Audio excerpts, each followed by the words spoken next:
The AI for Good Global Summit, convened by ITU, recognizes the joint responsibility of governments, the private sector, United Nations agencies, academia and others to ensure AI reaches its full potential while preventing and mitigating harms. And it's a moment that calls for action. And today I'm calling on each of you to use this summit to help the world to better understand what kinds of regulations, what kinds of guardrails we need to put in place right now.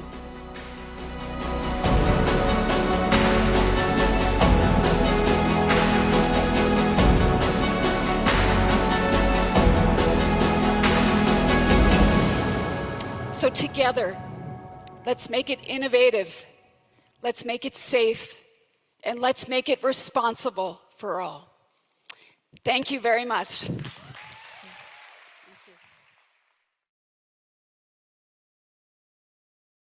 Welcome to AI for Good, the leading action-oriented, global and inclusive United Nations platform on AI. Organized by ITU, in partnership with 40 UN sister organizations, and co-convened with Switzerland. The goal of AI for Good is to identify practical applications of AI to advance the United Nations Sustainable Development Goals and scale those solutions for global impact. In today's session, we're counting on you to use the live video wall feature to ask questions and post comments to help create an engaging discussion. We encourage you to stay until the end to chat, connect, ask questions, and network with our distinguished panelists and world-class AI experts in the neural network. It is now time to kick off the session and welcome our first speaker. The floor is yours. Ladies and gentlemen, welcome to our webinar called AIntuition, Unlocking Efficiency for Public Service with Retrieval Augmented Generation Applications. It is my pleasure to welcome to this webinar a number of esteemed guests and speakers that will contribute to the discussion. So without waiting, I will share my screen. So, to give a bit of context before introducing our guest speakers, the AIntuition is a hackathon that we've been launching 1.5 months ago under the AI for Good initiative as part of the ITU Digital Services Division and ITU OSPO, the Open Source Program Office activities. It is a hackathon that aimed at exploring the actual importance of developments in the AI open source community, and in particular, retrieval augmented generation. So you can find more information about this hackathon following flashing the QR code on screen. It was actually published under the Zindi platform. The whole hackathon is documented there, and you can see the various contributions and the leaderboard. The hackathon aimed at exploring RAG applications in open source AI to facilitate the development of public services, and in particular to help low and middle income countries dealing with scarce resources and making them able to embrace the potential of open source artificial intelligence for their own needs. So today, for this webinar, we will welcome on stage two jury members that contributed to evaluating the various contributions we've received to this hackathon, in the persons of Yolanda Martinez from ITU. Yolanda, if you can just open your camera and say hello. Hello, everyone. Welcome, Yolanda. And Daniel Brumund from JIZ, who also kindly offered to assess the various contributions and is in charge of the Fair Forward initiative at JIZ dealing with AI, ethical and responsible AI developments. Daniel, if you could say hello. Hi, everyone. Nice to see you all. So welcome on board. We'll also have three speakers, three of our contributors, the actual winners of this challenge. So I would like to welcome on stage Roni Ocean from Kenya. Hello, everyone. Hi, Ronnie, welcome. Thank you. Victor Olufemi from Chemotronics.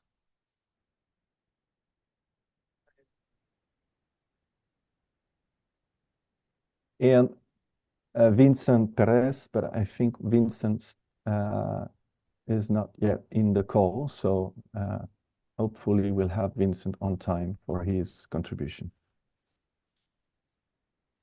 So welcome to all of you. Thank you for giving us some of your time to discuss the results and outcomes of this hackathon, and I'm looking forward to moving forward to disclosing the actual results of the hackathon. So, as I said, flashing the QR code, you can go to the Zindi webpage and have access to the whole hackathon description. The hackathon's been quite successful. We've witnessed registrations from more than 180 participants in the world, actually from 36 countries. You can see on the screen the split of countries. So very interestingly, 85% or so were from Africa. So AI now concerns everyone on Earth. So it's very interesting and enjoyable to witness. From these many registrations and contributions, 18 concrete developments took place and were contributed as results to the hackathon and submitted to the jury members for evaluation. This hackathon's been organized with a number of criteria, which you can also find on the Zindi webpage, but mainly we had 3 sets of criterion over quality of the actual research that you could make with the RAG augmented generation onto the proposed test data set. Efficiency in the search. So that was actually the key element here. And documentation, because as you will see later on in the presentation, we will make an announcement and officialize our intentions to move forward with the outcomes of this hackathon. Now, taking these 18 contributions, we've noticed quite diverse contributions and developments. The contributors have been investigating more than 30 open source natural language processing components. So that's very interesting because here you really have the state of the art in the area. And we've noticed 3 major outcomes, 3 major facts from the contributions. First, the completeness of the outputs from the searches using the RAG-enabled solutions has generally been improved by using larger embedding models and larger chunks of data. It may read logical, but also at the same time, this generated more noise in the responses. So there is still room for improvement. Second, we've noticed a number of contributions that made use of a combination of different retrievers and re-rankers. So combining several of them, more than 2, helped improving significantly the performances for the output completeness. And last but not least, the top performing solutions have generally demonstrated high quality output on fact-finding tasks, but it was less obvious when involving complex semantic interrelations. So in simpler terms, there still is room for improvement, but this gave quite some interesting, quite an interesting overview of the state of the art and what we can do with present open source technologies available in the community. So I'm very glad and happy to announce our 3 winners, the 3 best contributions as assessed by our esteemed jury members. The first place goes to Victor Olufemi from Nigeria. Congratulations, Victor.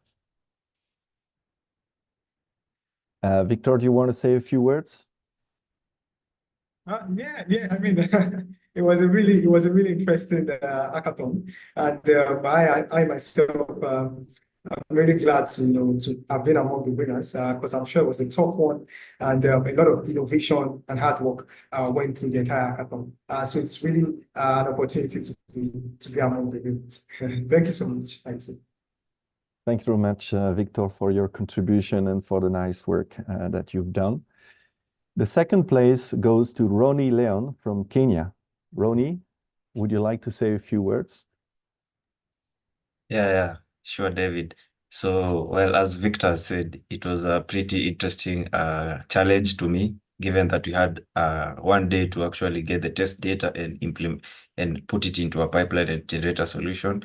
But all in all, we are glad to be here, and we are open to improving the system to become much better and much more cognizant. So yeah, thank you. Thank you very much, Roni. Thank you for your contribution and for the smart developments you've gone through. The third place goes to Vincent Perez from Berexia in France, but unfortunately, I think Vincent is not yet online, so we shall see later on if Vincent shows up. We'll give him some room to express any thoughts he may have about the hackathon. So once again, congratulations to the 3 winners, and congratulations and extending thanks to all contributors to the hackathon, because it doesn't mean that if you're not part of the 3 winners that you didn't do a good job, and actually we've discovered very interesting combinations of technologies, and this really has enlightened the pathway forward to what we will announce later on in this webinar. So thank you to all of you. Thank you very much for your contribution, and please stay until the very end, because you certainly will have another chance to greatly contribute to these developments in the future. Now, having announced the winners of this hackathon, I would like to engage in a moderated discussion with our panel made of our 2 jury members, Yolanda, Daniel, and our contributors, presently Roni and Victor. Vincent, we shall see if he comes and join us later. We would like to discuss indeed the results of this hackathon, but in a greater perspective, in the perspective of developing digital public services for countries that are facing scarce resources, that do not have the means to embrace, to access the most advanced AI developments being carried out, in particular in the US and in China and in Europe. So I would like to start with, and I will stop sharing my screen if you bear with me a second, so we can better see each other's. Where can I stop my screen? Here. Sorry for that. So the first intent here was to say, well, we have an open source community that is very active, and it's more and more active worldwide, especially in artificial intelligence related developments. And with artificial intelligence, the most important problem to date is to have sufficient computational resources to train your models and large data sets to fine-tune, to improve the model's accuracy, which is not always possible for some countries, for isolated researchers, individuals, enthusiasts in the AI arena to come up with. So within the open source community, we've noticed quite some interesting developments in large language models, in retrieval augmented generation, and the possibility to fine-tune, to help narrowing down the focus and really fine-tuning the models to a precise sector, area, set of questions, thematic. So we kind of understood that this may be an opportunity for countries that are not having sufficient resources to embrace AI at large, but at least to get started with something and to start developing AIs that are not that generalist, but that can at least respond to specific questions and therefore be used for public administration services, basic services to start with, like robotic process automation, like drafting of documents, like helping in figuring out various public processes like procurement and so on. So to us, this is a very interesting development, and this is the one and foremost reason why we we have organized this hackathon. Now, Daniel, Yolanda, from your experience in assessing the various contributions, could you share with us some of your observations of what you could find out through the contributions? Are there key findings that you would like to share along these lines, and that could be of interest to the discussion? Maybe, I don't know, Yolanda, if you want to go first.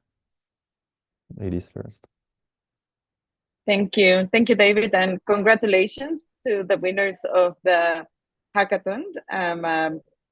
Supporter of these type of initiatives because it's a very good way to build a community of people committed to make public services better.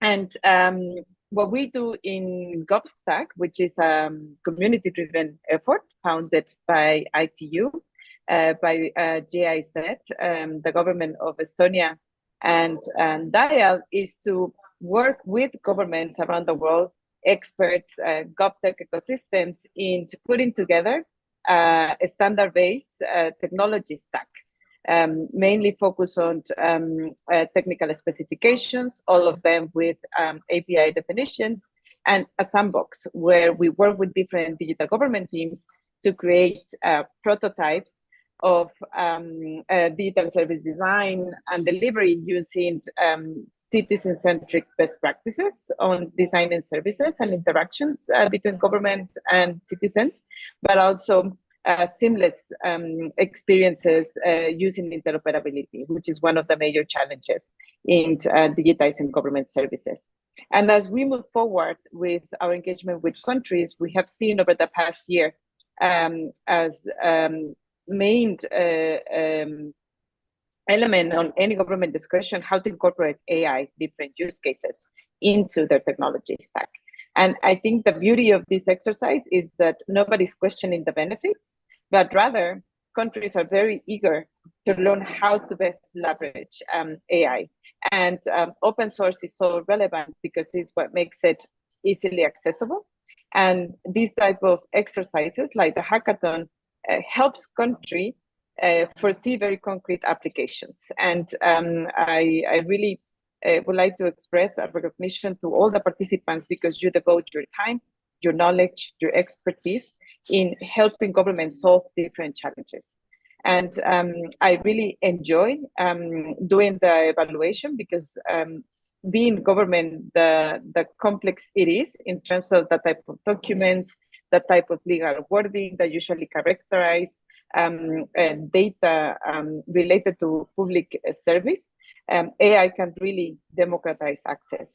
AI can really democratize easy interaction between citizens, and all these elements that official documents usually come with it, to making it very easy in a conversational manner to understand any type of government procedures, from how to open up a business, from how to get a birth certificate, from how to react better in case of emergency, in terms of how to better make decisions, because you have more elements to analyze data inside many different government entities. So I would like to maybe emphasize that this is just the beginning.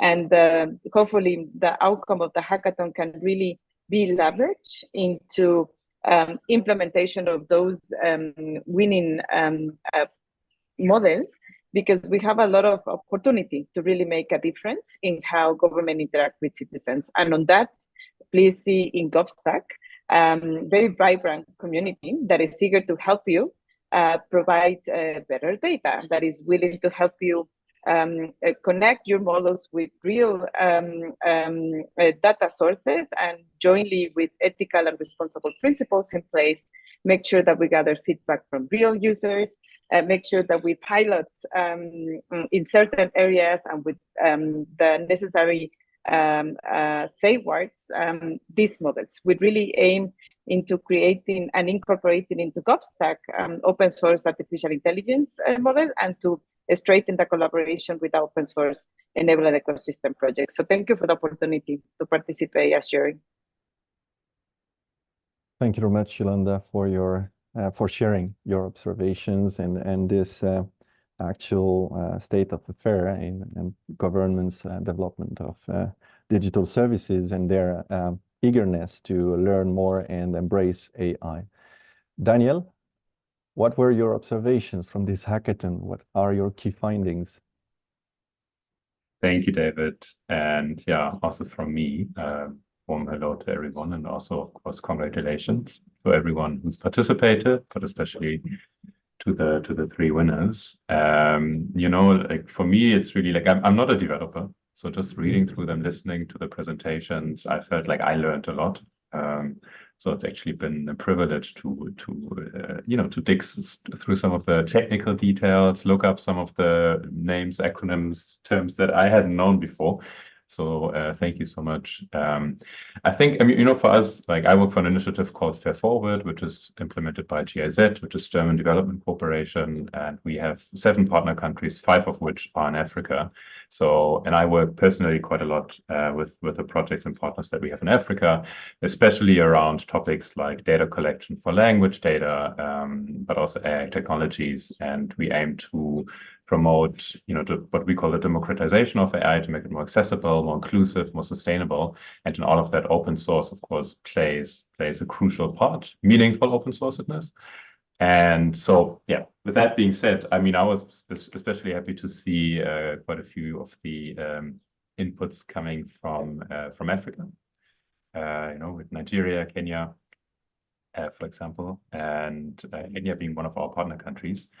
And what I found really interesting is, you know, everybody talks about LLMs these days. You know, everybody talks about generative AI ever since people started to be able to play around with ChatGPT. You know, it's like, you know, this is the new thing. However, what I felt what you were doing is really sort of cutting edge to see how to apply this technology with open source LLMs in a way that it can also be useful for improving access to, for example, improving access to public services in countries like Nigeria and Kenya.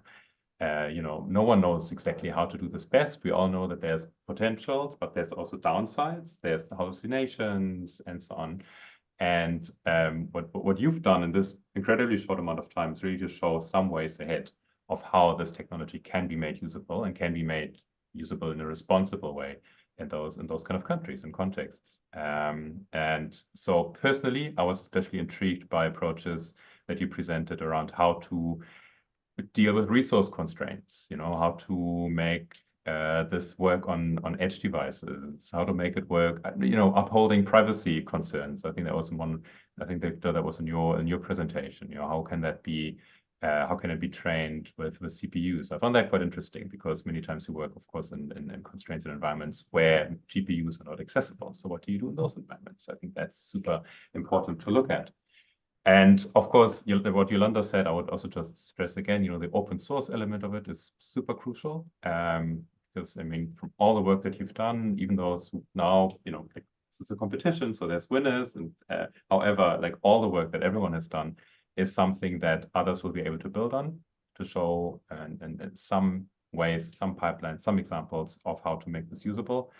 And I mean, from our work, at least, I can say that I'm already quite excited, because we have actually, together with GovStack, an activity that's coming up in Kenya, where we will also be looking at chatbots. And I can already see how some of this can also inform some of the work that we are doing there. And I don't know whether you heard the thunder. I'm in Berlin. There's a heavy thunderstorm coming along. So in case I suddenly drop off, I hope lightning won't strike. So on that note, with some thunder, back to you, David. Thank you very much, Daniel, for this is insightful observations, and especially putting the focus on scarce resources and what you could observe from the contributions that would help with such situations. I would like to now turn to our contributors, and as the main developers of these RAG-enabled AIs in through this hackathon, I would like to hear their views on how to move forward. What could be improved in your respective contributions to better fine-tune these AIs for public sector use cases? Maybe Victor, you could say a few words. Sure. I'm happy to go. So I mean, the challenge itself was a really awesome one. And especially the fact that there were so many constraints, that we had to meet in the course of the challenge. I mean, going from the fact that it had to run on low resource computes, we had to use open source.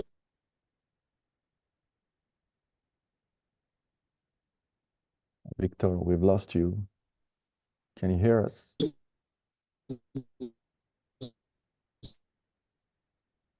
We are having technical difficulties, Victor.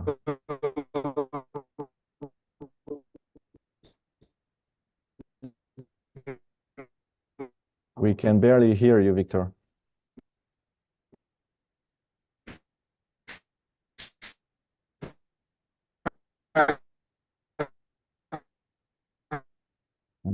Let me drop a word in the chat to Victor.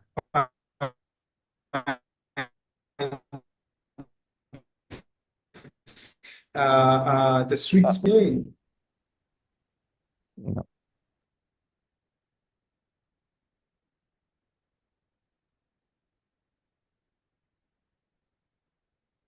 Victor, can you hear us? Yes, I can. I don't know if I'm back. It seems I have. You're back and loud. It's much better now. Sorry, we couldn't hear most of your answer. So if you could just restart from the beginning. All right. Sorry for that. Yeah, sure, definitely. I mean, I was picking it off from some of the things Daniel already mentioned, and yourself and Yolanda as well, and talking about how that we had to, meet so many constraints that were, defined in the course of the challenge. Amongst them, the fact that we had to run on low resource compute. We also had to leverage open source tools as well, so that we don't have to pay for services, and we can just have everything on local, right? And of course, that as well also would aid transparency and several other things. And also, one very interesting thing was we had to then proceed to find a sweet spot between accuracy and speed, right? Because you are saying you want something that is very accurate. I mean, there were two metrics that were clearly defined. I think one is completeness and precision, among several others. And we had to find a sweet spot between giving outputs that were complete and precise, but yet really fast. So it means that you want to find something that is very small but yet very effective to counter the speed, right? So those are things that I think I personally found really interesting in the course of the challenge, as well as being constrained, right, to find the best that could be those constraints. Yeah. So but speaking about going on to speak about the future, I think there's much innovation that can still be done as well, more so in terms of particularly fine-tuning, as you mentioned. That's the RAG workflow. So there are many other things that could be done as well, so that the models we have are specific to different public services. And during the course of some of my the presentation I did during the course of the judging rounds, I also mentioned the fact that sometimes in public services we could even have different sectors, right? So you can have a public service that is speaking towards maybe a law or public law, something around those lines, legislative sectors. You could have totally different sectors that talking about transportation and the likes, right? And so you want something that is not particularly constrained, but a model that clearly understands many of those terminologies within the sector that they are talking about, right? And so those are some of the things that I see would come in handy in the future, right?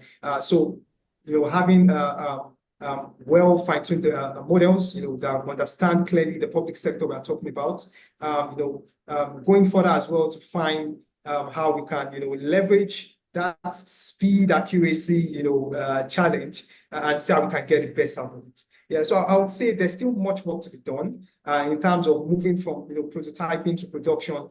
And yeah, I think it's really achievable, and it would really, really help the public sector to be able to achieve more in the long run. Thank you very much, Victor. Indeed, it's quite difficult to find the sweet spot between accuracy and efficiency in developing a technology that can address both dimensions at the same time. Ronnie, would you like to share any views on future developments as far as your contribution is concerned for public services? What would you see as interesting ways forward and improvements that could be carried out? Yeah, sure, David. Personally, my approach was the whole idea around building an ingestion pipeline, because the first phase, we have the set of documents from different public sectors, be it PDF, be it Word document, emails, having a unified data ingestion layer that is able to take in all these documents. So in terms of moving from prototyping to a production environment, that I had actually built that in place to handle the documents. But again, as Victor has put it, finding the sweet spot between efficiency and accuracy, which is completeness. Because David, one key thing that you had actually identified was that some of our solutions were performing quite good in fact finding questions. Like if you put in a question that is basically want it to go and fetch or retrieve a certain fact from the information that it has, it was quite good. But on complex queries, maybe questions that require reasoning, it wasn't that good in terms of completeness and accuracy. So I foresee a solution whereby we could actually incorporate things like React reasoning agents, where in the pipeline in itself, we have a query, and the query is quite efficient in terms of the information that it's being retrieved for that query. And then now we have some bit of reasoning baked into the LLM. Let's say Llama 2, for instance, we could actually pull data from the public sector and fine-tune Llama 2, for instance, to be able to reason out from that data. So that now once we move from prototyping and put it on production, it can really help a wide array of sectors in the public industry. Let's say, for instance, the transport industry, let's say the legal sector, where now we have these different linguas. Because again, if you look at the lingua that's being used in the transport sector and in the justice sector, rather the law sector, it's quite different. So the beauty, for instance, of the embedding model that I used, because I was doing a lot of research, breaking into these different embedding models so that I'm able to see which embedding model is able to capture the nuances of different languages. I had different documents in the health sector, different documents in the legal sector, and I was testing and seeing that the embedding model that I chose, which is MXBAI, and it's quite good that we have open source embedding models that are actually performing better than some of these state-of-the-art models that are proprietary. Let's give example of OpenAI's text embedding large 3 model. So I think this could actually move to be a quite useful tool that can actually benefit the public sector. If just we add things like reasoning to the pipeline and make it in a manner that we can ingest a huge chunk of PDF documents that are in different departments in the public institutions, in government institutions across the world, so that now we can actually make this happen and make this work. And I mean, everyone wants efficiency. You want to be able to look up a certain detail on how to start a business, and you are able to get the information within a snap of a finger. So I think, David, we could actually forge, add reasoning, have the ingestion pipeline to be more flexible, handle different array of documents, be able to process all this information as fast as possible. And yeah, I think I also agree with Victor. We're almost there in getting the sweet spot between computation, rather efficiency and completeness. So you just need to continue optimizing that function, and you are slowly getting there. So yeah, that's my sentiments. Yeah, thank you, David. Thank you very much, Ronnie. And I do appreciate, if I remember well from your contribution to the hackathon, that you were the one using LLM to actually compress the chunks before ingesting them, which was quite smart in solving the issue of digesting large chunks of data. So indeed, I think there are a couple of improvements that can be done through developments, but also in how wise we are in combining these building blocks together and optimizing various parts of the process, in particular the ingestion pipeline. So let me now take this opportunity to introduce Yassine Boom from Berexia, who will talk on behalf of Vincent Perez. So Yassine, welcome to this discussion. And first of all, before we actually turn to the panel discussion, I would like to thank you very much and thank the Berexia team for your contribution to the hackathon and congratulate you for the third place. You did a very nice job, and we wanted to acknowledge this officially and have you aboard for this discussion. So feel free if you want to say a few words about the hackathon itself, and then I would like you to let us know any views you may have on improvements of your contribution towards the provision and the development of new use cases in public administration services. Yeah, sure, David. Yeah. First of all, hello everyone. I'm Yassine. As David said, as Berexia team, we are very proud to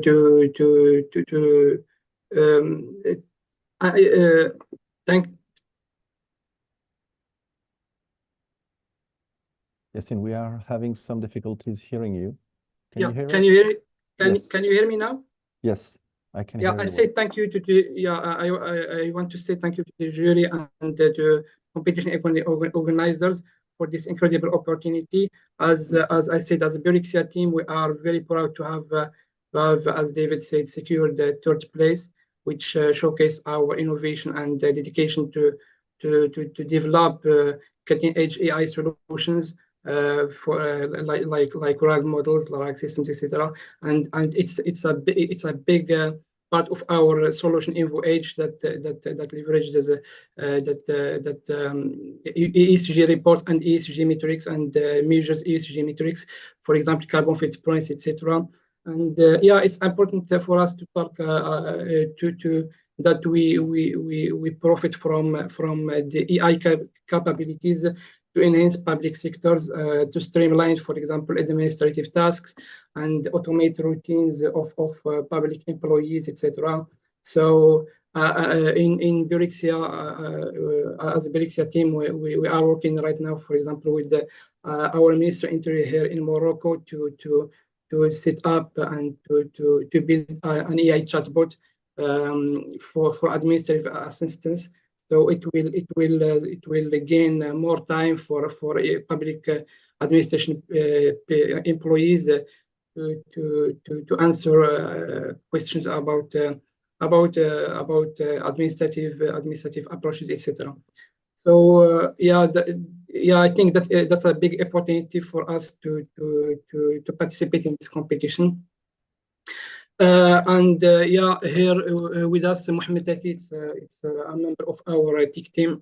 I think he can talk more about the challenges and the constraint of the challenge.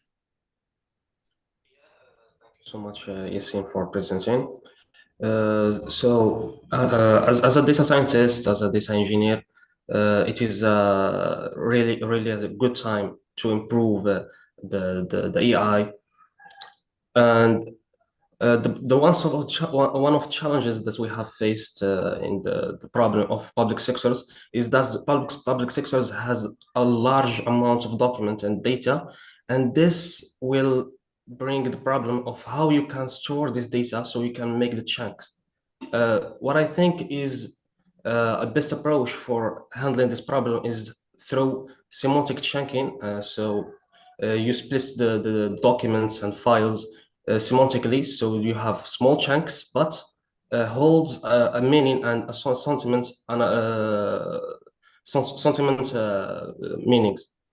What I think is one of the problems that we have in public sectors also is that, for example, one of the files of the test was about law, and there was a lot of words that get repeated on all the documents, which hallucinates the embedding model for generating the rice vectors for that chunks, which means we have a problem about how we can ingest this data into the database and store it. And then we have a problem of how the model can generate perfect vectors representing these chunks. These problems really can be solved through fine-tuning, I think, and also how you can how you can use the LLM to produce chunks that can be not repeatedly representing.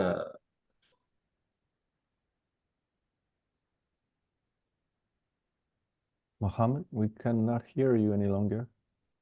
Oh, you're back. No? Can you hear me now? Can you hear me now? Yes. Yeah, we can hear you, Mohammed.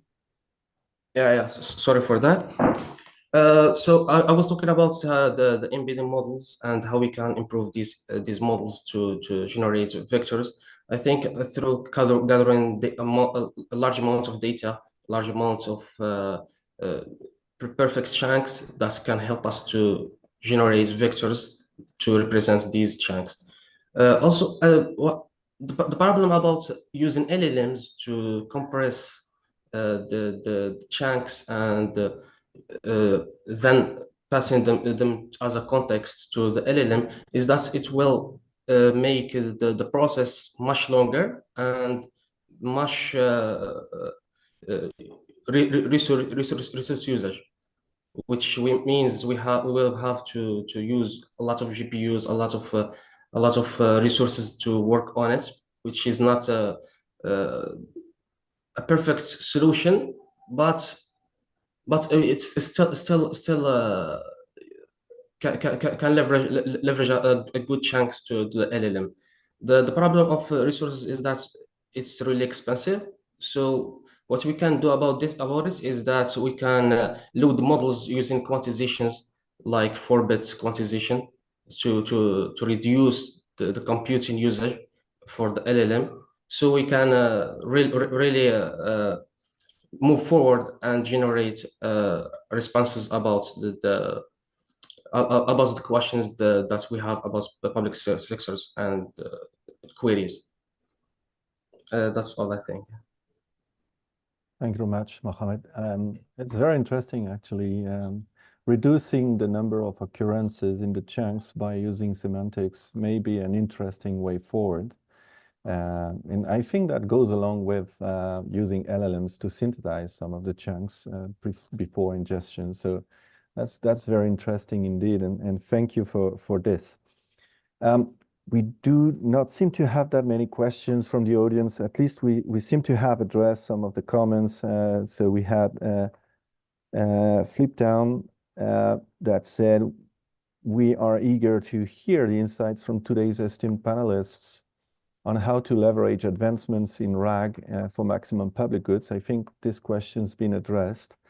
We had another comment. We believe this technology holds immense promises for streamlining processes, optimizing resource allocation, and ultimately improving citizen services. I think we also quite well emphasized this important development for public services. I do, as far as I'm concerned, have two I would say, more general questions I would like to address to the panel, and feel free, whoever wants to take over. The first I have is about the old dream of federated learning. So we are talking about here independent developments that would allow countries with scarce resources to take over and have open source artificial intelligences trained on their own data, thanks to RAG, fine-tuned and made performant and usable. Now, what if we wanted these countries that have no such resources to team up together to share their experiences in learning without sharing the data? Would that be an interesting and possible development? How could we move forward in helping the countries sharing their experiences and improving overall the technologies for their own usages? Who wants to go first? Any candidates? Hello, David. I think I could try answer the question you posed to us. So I understand right now most of the companies, or rather most of the public institution, wouldn't want their documents, or rather their data, to be out there or to be synthesized by these large language models because of the whole point of privacy, and they are skeptical in giving out their data to be tested. So what we actually can do is we can actually package the solution in a manner that they could actually, if they have a technical team, or rather, they wouldn't really need to understand a lot of the technicalities, but they can actually just, let's say, for instance, build a small interface that will allow them to upload their documents and test it locally on their system. And then they are able to give feedback, tangible feedback, maybe to ITU or in the general AI for Good panel, that it was actually quite useful in this and this angle, and maybe we could actually improve, or rather the developers who are coming up with this solution could improve on this and this avenue. So I think for that, we could actually build a unified solution that has an interface that these separate entities that don't want to share their data, their public documents, can actually have the system run on their own system and put their documents and test it. And if at all they have some sentiments they would like to share with us, so that we can improve the system much better to make it more accountable and make it more, they really don't need to worry about the privacy. Maybe we could encode their documents, remove some of the information that may point to a certain entity, so that they feel more safe, and they feel like their privacy is not intruded, or rather breached. Yeah, exactly. So I think we could address that scenario with such implementation. So yeah, thank you. Thank you very much, Ronnie, for your views on this. Professor Victor, would you have a say on this? Yeah, sure. I mean, it's a very tricky question because federated learning seems to be, like an interesting go-to, right? Because I mean, as Ronnie has just said, I mean, most public institutions would most likely, I mean, not want their data to go out of scope or get into the wrong hands. And federated learning would really be a nice way to say, oh, okay, so let's collaborate to update the model, without necessarily even giving out traceable information, right? And yeah, I would say I would just say that while I've not explored I mean federated learning for LLMs, I would say it looks like a promising approach, especially now that you said it and I'm thinking about it. It looks like a promising approach. I don't disagree that there may be challenges as well regarding who the contributors may be, and if there will be, a central, server where the LLM would then be fine-tuned, or if folks, just want to keep their models locally, they don't want any model weights to actually even go out of their system, and yeah.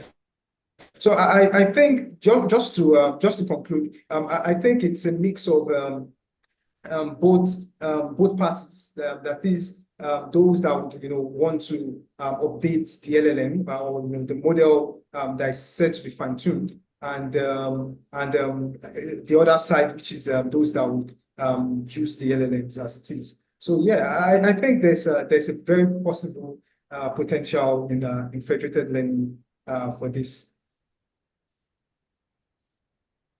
Thank you very much for providing your insightful views, Victor, on this, on the federated LLMs. I like the expression indeed. One last question, and we'll quickly move to the conclusion of this webinar. We're announcing the next steps. I just wanted to ask, from your experience in this hackathon, how far could we be from productization, from gearing towards something that could be delivered to countries, actually, and especially in light of interesting developments such as the ones that Yolanda mentioned with GovStack, having a sandbox that could be provided for free for countries to take aboard and get started with AI. So how far are we with these open source LLMs and RAGs from getting there? Maybe Yassine, from your industrial standpoint. Yeah, just before answering this question, I have a take about federal learning. I think countries can use techniques like Victor said, and like also encrypted computation. This method allow, for example, multiple parties to collaborate on AI projects without sharing, of course, sensitive data, as we are evolving in the public sector.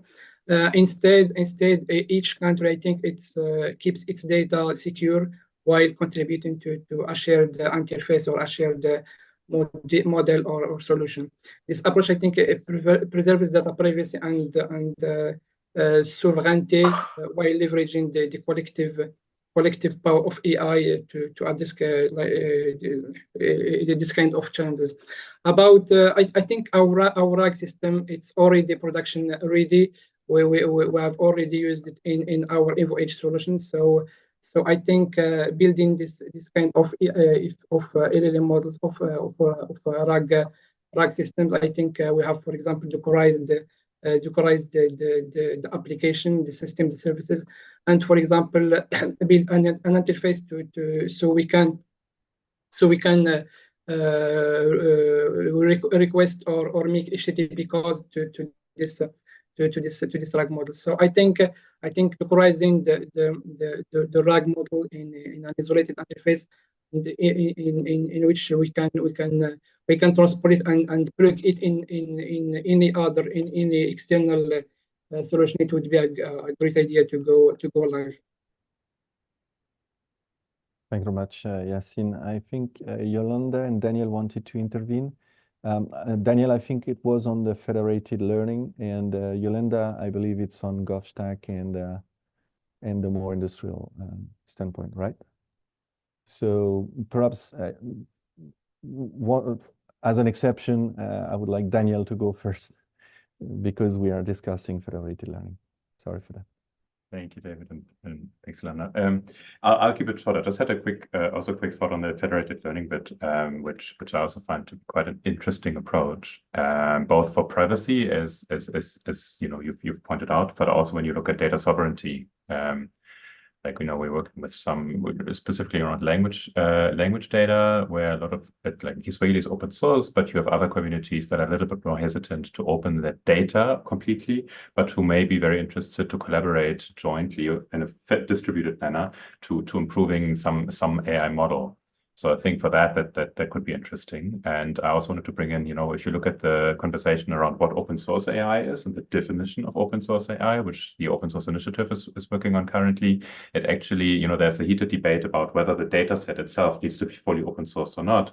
And OSI is currently, with some very strong arguments, I find, leaning towards saying, look, the data set itself doesn't in all cases have to be open. It can be, but it doesn't have to be. But if it's not, there has to be a certain standard of describing of how the data was collected, where it came from, and so on and so on. So I think there, federated learning could also be interesting. And then last but not least, I wanted to give just a shout out because I saw that Mozilla has been announcing its RISE 25 honorees, like shapers who, who are working towards a digital, more trustworthy, responsible digital future. And amongst of them was one person who also works on a federated learning framework. I think it was called Flower.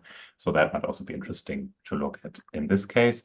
For the productization, I would maybe just add, apart from the sandboxing, also a thought around business models, which I personally would find quite interesting to look at, the work that you do around with RAG and LLMs, for example, which is amazing. But what kind of business model could be built around that? Specifically looking at the open source elements, which I find would be really interesting, maybe also to share. Maybe it's something for a future webinar, who knows? Because from our experience, we do some mentorship on that. There's quite a bit of interest to look at this as well. Thank you very much, Daniel. Thank you. Yolanda? Yes, also to go back to how far we are from production, I will encourage all of you to go to production. And I think in GovStack, you have a community with a very mature ecosystem in terms of how to define a use case, because I think this is very important to keep in mind. At the end, AI is a technology like many other technologies. And what is important is the use case. What is relevant in the public sector is also diversify the use cases, because the challenges are completely different in the education sector, in the health sector, in the internet management of government. And the beauty of open source AI models is that you can democratize access to these technologies for these diversity of use cases. So the more people like you around governments working in this diversity of use cases, the better, in terms of calibrating these models, in terms of improving the querying, in terms of providing context that is relevant to the different use cases that digital teams are working with.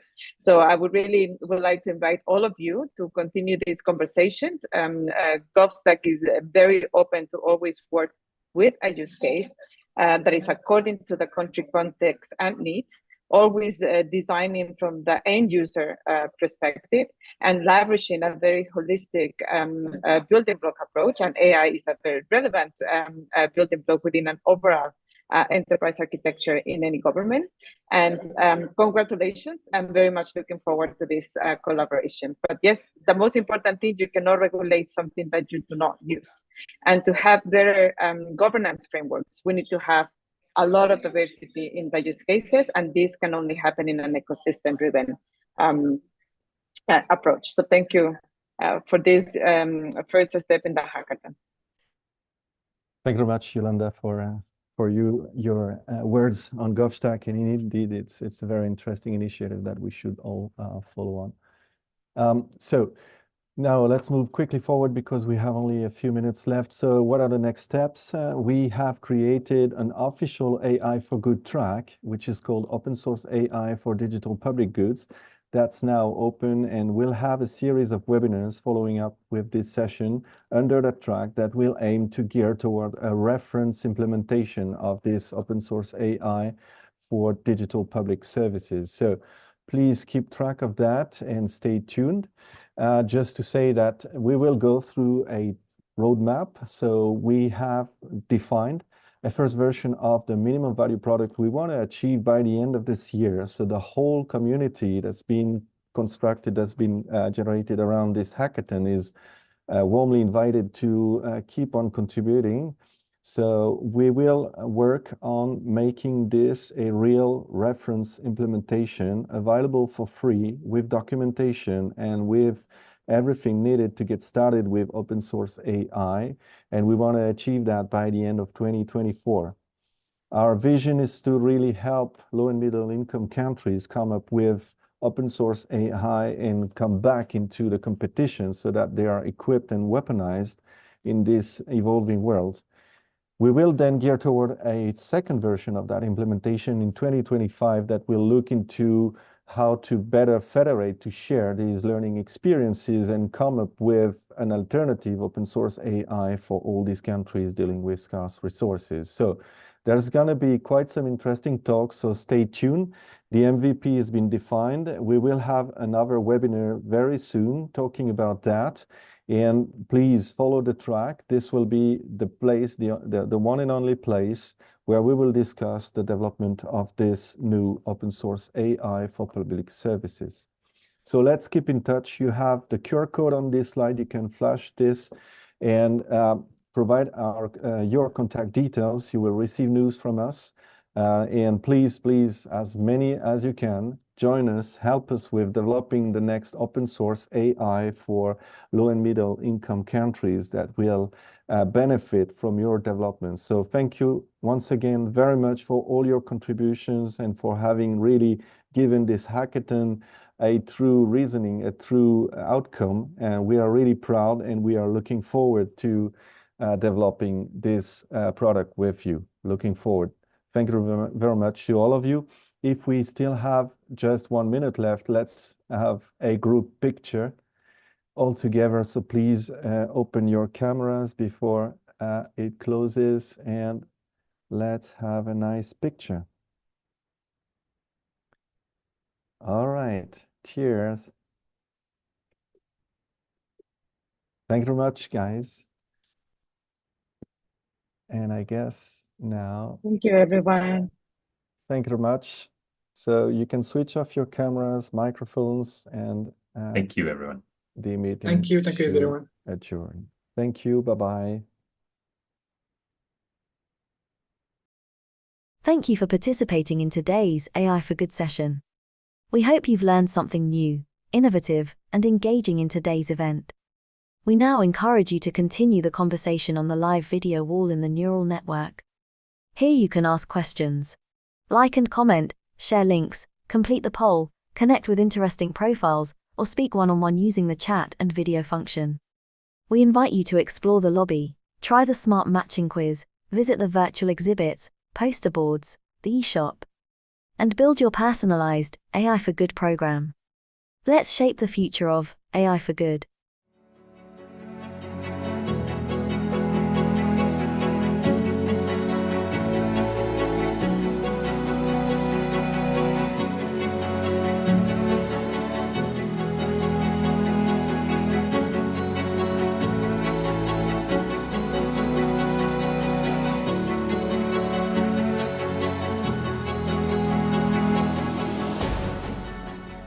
The AI for Good Global Summit, convened by ITU, recognizes the joint responsibility of governments, the private sector, United Nations agencies, academia, and others to ensure AI reaches its full potential while preventing and mitigating harms. And it's a moment that calls for action. And today I'm calling on each of you to use this summit to help the world to better understand what kinds of regulations, what kinds of guardrails we need to put in place right now.